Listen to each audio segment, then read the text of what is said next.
Parang ito ang siguro. May pa-music siya. May pa-music siya, Day.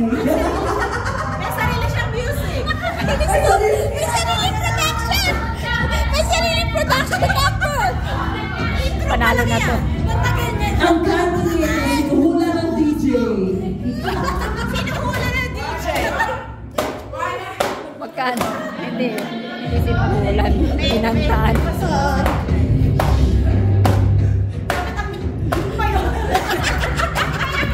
Matagal ba?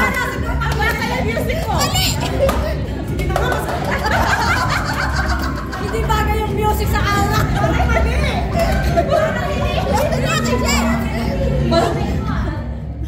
Gawin mo nga yung puno.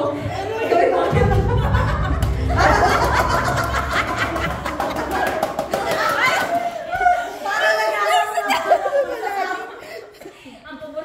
Oh, microphone. Microphone, please. Microphone, please.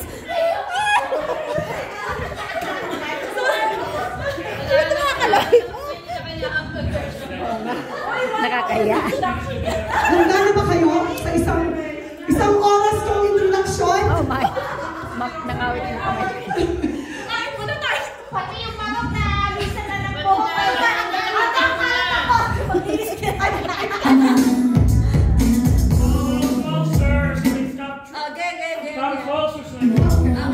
Ano ba, mag-introduction ba ako or what? Okay. Ano kaya? Gusto ko ah. Hawakan mo nga ito, kakain ako eh. Ako, si Balani Nietes, kinikilalang Prinsesa Orduha, representing the province of Pangasinan. Ako ay naniniwala sa isang kasabihan na hindi basihan ng kagandahan ang panlabas na kaanuan. Kung sa tingin mo ay pangit ka, kung sa tingin mo ay pangit ka, idaan mo na lang sa tapang at katalinuhan, katulad ni Prinsesa Orduha. Ako, si Orduha. Ang prinsesang mandirigma. Hindi ako basta-basta. Hindi ako ang prinsesa. Hindi ako ang prinsesang hindi basta-basta. Hindi siya easy to get. Hindi ako easy to get. Ako ang prinsesa na hindi nagpapaganda, hindi nakipag-chismisan, hindi nakipag-marites sa mga kapitbahay. Wala akong pag-alam maski sino ka pa. Babae, bakla, tomboy, lalaki, transgender o bakla. Kung ikaw ay may inaapi, susugurin kita maski nasaan ka pa.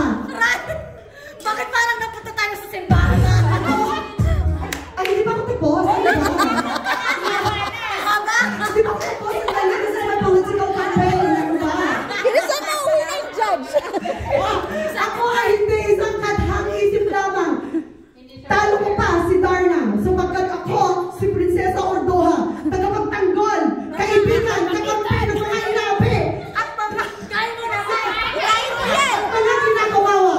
Kaya mga kaibigan, mga kakampi, mga kakabsat, kakarupa, mga kamalites sa Sharon, iboto ninyo si Orduha para mayora. Orduha! Orduha! Orduha! Para mayora! And I thank you.